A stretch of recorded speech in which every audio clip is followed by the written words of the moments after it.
But the way it works, we'll take Tuesday night as an example, Tuesday against Burnley. So the away team manager invited in first, Sean Dyche, he would have entered the room, took his seat here, fielded a few questions, 10-15 minutes.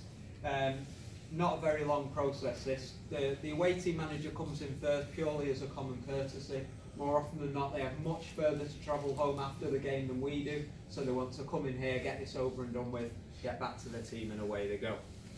When Mr. Dyche was finished, Mr. Solskjaer entered the room again, similar scenario, 10-15 minutes, few questions from the journalists. They'll be joined by a press officer. Each manager has a press officer who will sort of mediate proceedings and ensure that the journalists in this room, they stay on track with the questioning, which should be focused on the game they've just witnessed.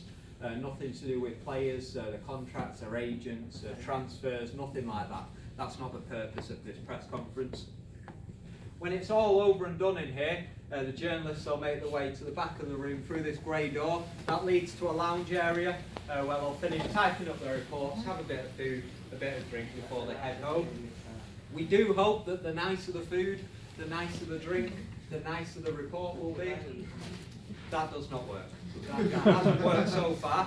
I think we need a new tactic, but we do try our best. We lay on a nice spread for them. We try our best. It's all we use the room for now, apart from the tours, of course. But for 10 years, from 1992 to 2002, the room served a more prestigious purpose.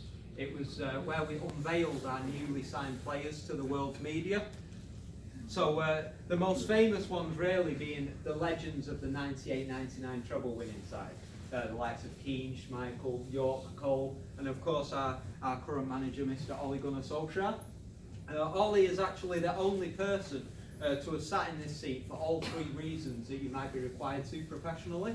So as current Manchester United manager, as manager of Cardiff City in his short spell there, and also famously signing behind the desk with Sir Alex Ferguson. It all ended 2002 purely because we'd outgrown this space for that purpose. Only 63 seats in here, very limited. And nowadays we get requests from hundreds of journalists globally to be present at these events, so not practical to have it in here. In 2002 we just finished the training ground, so everything was moved over there. Much bigger media facilities, all the medical facilities, much more practical to have it over there.